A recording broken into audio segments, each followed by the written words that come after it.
Angel Tribe. Welcome to the most delicious container that you will find here on YouTube. I am Ishani Zamboto, your number one oracle here in this beautiful space that has been provided for us to connect as a community. Okay? Doing things a little different tonight. I'm actually chilling in a very hot bubble bath. But I'm thinking about you all. I miss you all. And I want to talk about something.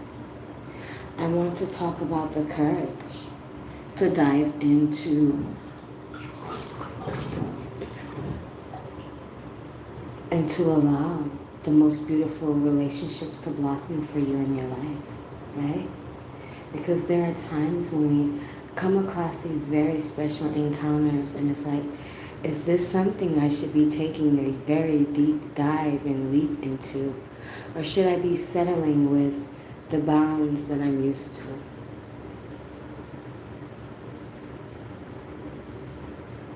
So gather your tea, gather whatever it is that settles you into you while we take a deep dive into your psyche. If you've been attracted here, it's for your remembrance and for confirmation. This channel, this container, is not here to dictate your future, but to align you with your present, with your now. Let's begin. So the first time I met this dragon-like brother was pure divine alignment. I had went to a very beautiful spa by the name of Jeju. It's a Korean bathhouse in Georgia. And I went with my sister and two of her girlfriends. So at the time we were going just to relax. It had to be about 2 o'clock in the morning while we waited around. Because we could see that even then, as a 24-hour spa spot, that it was very busy. So, being from New Orleans, all four of us, we truly enjoyed each other's company, finding acquaintance there in Georgia. So, as we gathered our things out of the car and prepared for this beautiful girls' night, overnight at the spa, we decided that tonight would be a night to just enjoy ourselves, to unwind, to feel safe somewhere, to sleep somewhere out of our normal sleep space, right?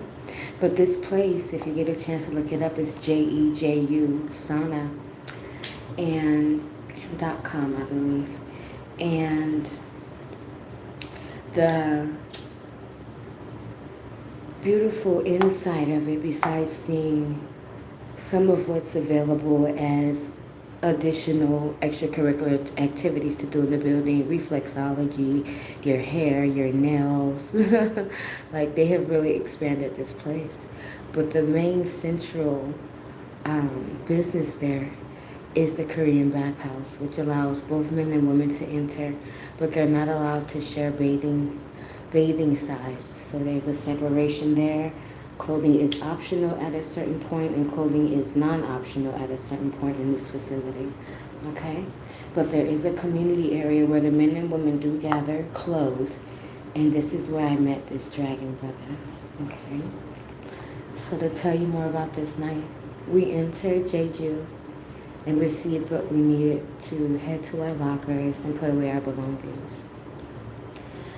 As we settled there, I decided I wanted to get in the hot tub. I'm very attracted to hot water. Even like right now, my feet are a little out of the water while the rest of my body rests in the water because it's that steaming hot in here. But that's how hot I love my baths, to feel like I'm in a hot tub. And I'll keep, once it gets cold, add more hot, add more hot. But so I went to the hot tub. My sisters decided to head on out to grab some early food because there's a cafe inside of this facility. So as they gathered into that, they decided that they wanted to walk to what I consider igloos, but it's beautiful, beautiful constructions built within the building. And they remind you of indoor igloos, but they're made out of different things like um, different type of crystals like quartz. There's even a charcoal room, an ice room, salt rooms, and you can choose to sleep there on the floor with, of course, proper, bedding for that type of facility. There's also heated floors, so some people sleep on the floor with their bedding and things that's necessary. Okay, so as we're gathering into the igloos and getting some of all of the different energies, we decide to stop at this one particular igloo. I think it may have been one that was like a wood one, like receiving the natural wood benefits in this one.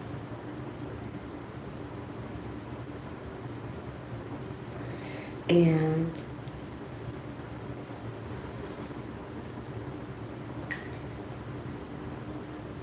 as we gathered into this room, there was one person there, and we decided that we were going to play Never Have I Ever. We could tell that this person was of age to hear any type of adult conversation that may have ensued. Minors must be with their parents. So,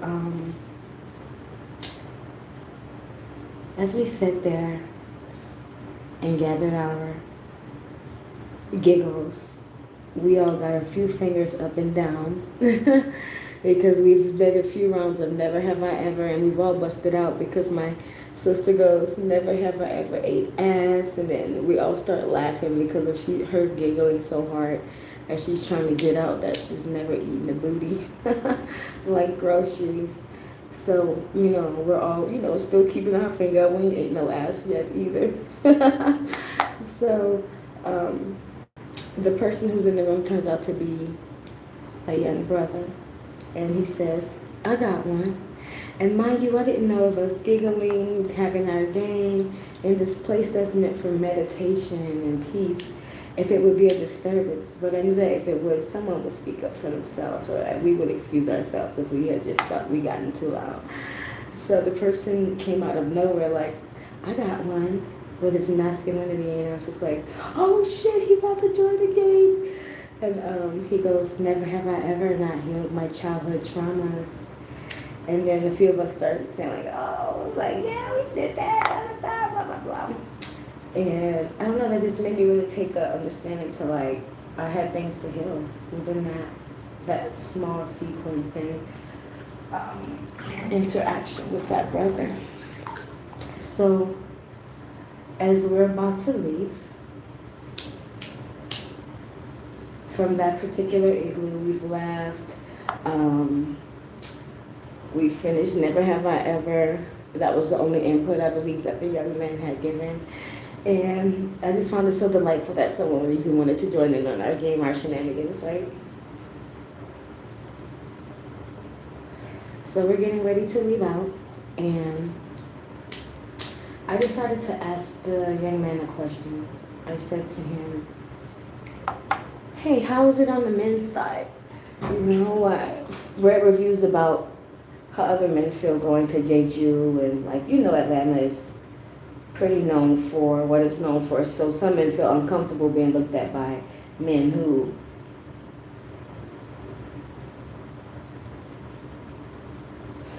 are a part of a different community than theirs, right? So he said to me, well, it doesn't bother me what any of the men do over there because I know what I like. As he directly looked me in my eyes saying, I know what I like. I said, oh, okay. So then, out of nowhere, he said something that I could not understand. But my mind recorded it as another language. But within him saying it, and me saying, huh, what was that? My mind rewinded it back and told me once again, like, it couldn't decipher, right?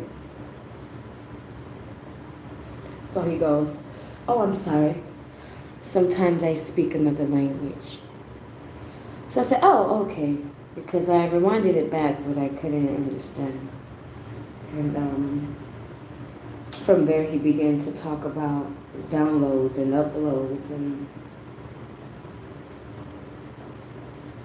he realized that he had showed me his tongue. He had showed me who he was. He had showed me a path where he had been initiated into what I call the language of light. Okay. So I had an experience with what he had spoken to me before, but it was by myself. And I was in complete shock that I uttered something that I couldn't even understand or decipher what had come from my own mouth. Just to give context, I was in very deep devotion to God, in praise and worship to my Creator. And out of nowhere, I began to sing, similar to this.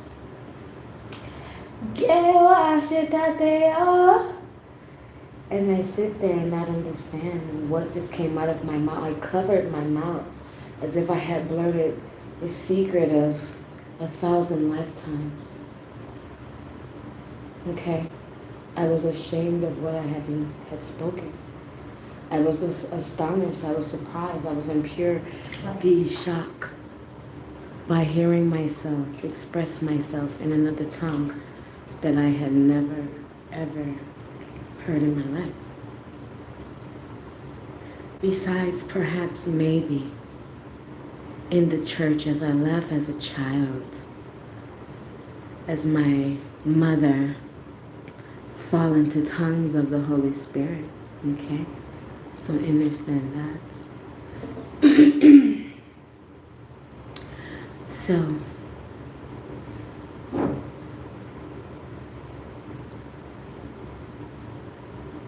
more in this story is that, and bear with me here, this isn't a rush, this is a time to slow down and to hear and understand what I'm putting down. Because if you're truly a part of this container, you're truly a part of this tribe, you know that we don't rush here. We take our time to digest, to invest our energy into what is proper for the here and now. Okay? So as he began to talk to me about uploads and downloads, my sister leaves the room with her friends. And I began to have deeper conversation with him, discussing and thinking to myself at the same time, how is this person telling me about things that I've been researching the past month or 2 or 3, right?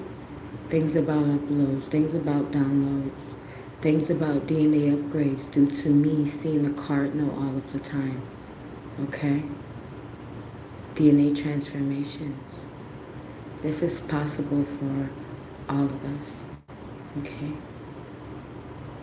Dare to truly be you. So, I have so many stories that just confirms the nature of all that I've experienced within this, what I would call high-level soulmate encounter, okay? Twin flame. So,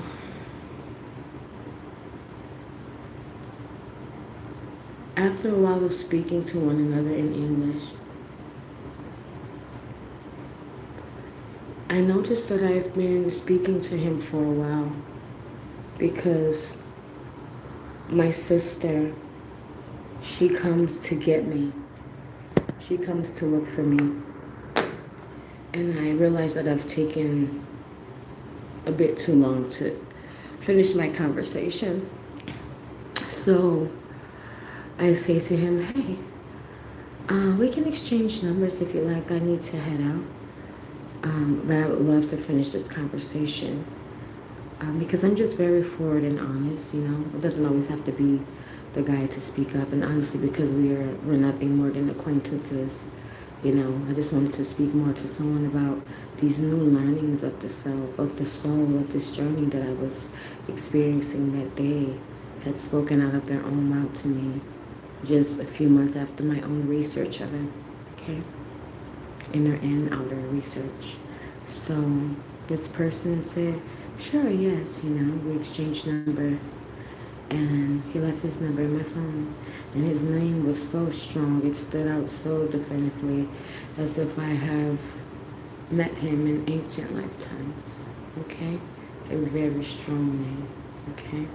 So, some time went by because we decided that we wanted to meet up again at the spa, with friends, like-minded, like-hearted individuals. And he had decided that in whatever particular night that he called, that he wanted me to join with them, but I wasn't able to. So within that, I learned that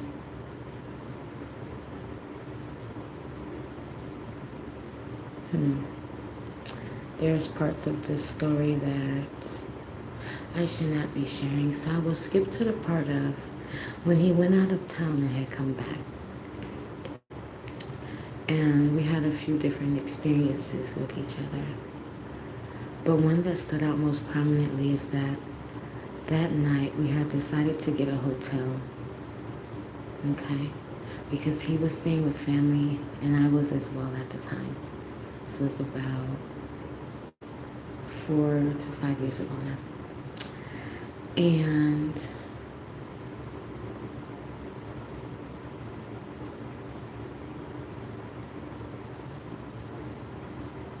when we linked up, he said, let's sit down and let's have an exercise. And I said, okay, all excited, because I hadn't seen him in a while and wanted to do an exercise. So I was like, cool, let's do it, because he was the person who taught me what I would consider how to meditate properly, which I have did a video on, and I'll probably do a reiteration of that soon. But yes, so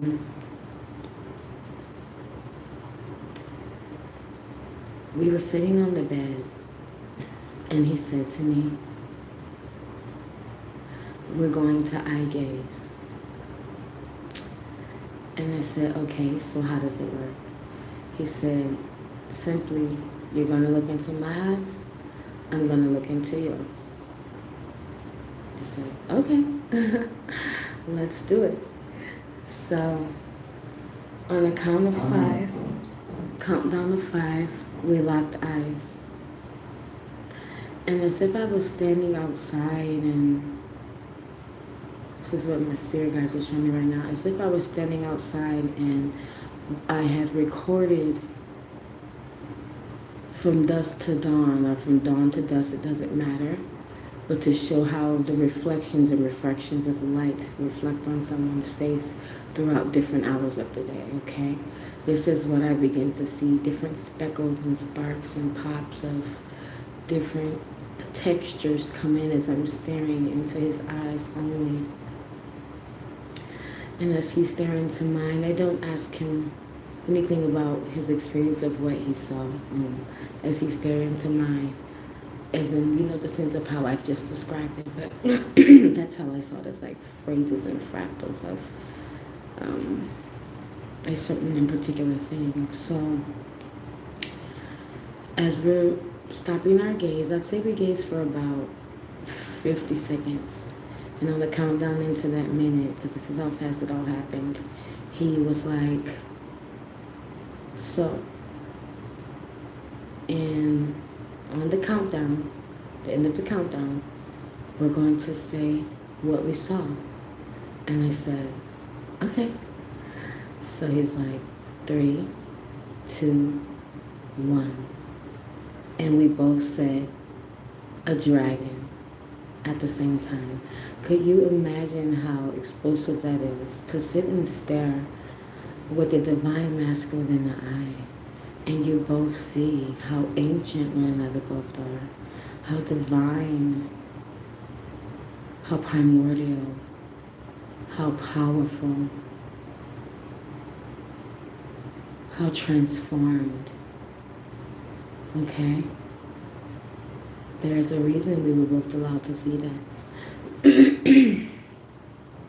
And within this bedroom setting that we were in, coincidentally, a friend by the name of Dragon, who I had just met that month, was a part of our day. But the funny thing about dragon is that dragon would carry a very particular energy about himself, and also a deck of tarot cards, okay? This deck of cards, oracle cards, were dragon themed. And one day I sat in Dragon's car and I noticed the oracle deck and I said, Dragon, can I use your deck? And he allowed me to use his deck with my energy. And I pulled a few cards. And you'll have to look these up if these resonate for you. A green dragon, a brown dragon, and the dragon rider. Sister, if you resonate with this message, you may be a dragon rider. Yes, this channel is for 18 and up. Because those who know how to ride a dragon knows that ascension is near, knows that alchemy is at play. Some of the most ancient beings in nature are the dragons. Very deep, fiery, powerful, slumbery at times. Gifts of the dragon.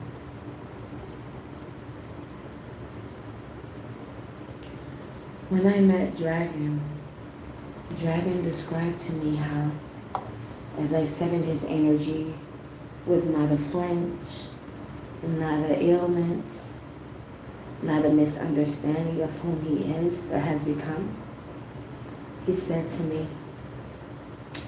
you're the first person who's been able to withstand my energy in a long time.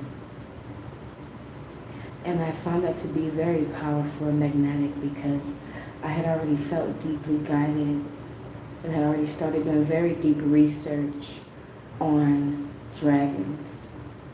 And then to meet someone by the name of Dragon, to commune and digest their energy, to be a part of their journey in any single way, and they're a part of mine, was very, very instrumental. Because one day, Dragon seared my fears. Okay? One day, Dragon seared my fears. And I'll tell you about that story tomorrow. So if you've been able to tap in and understand and be a part of this primordial dragon-sourced energy, you have been initiated into the Earth Angel tribe,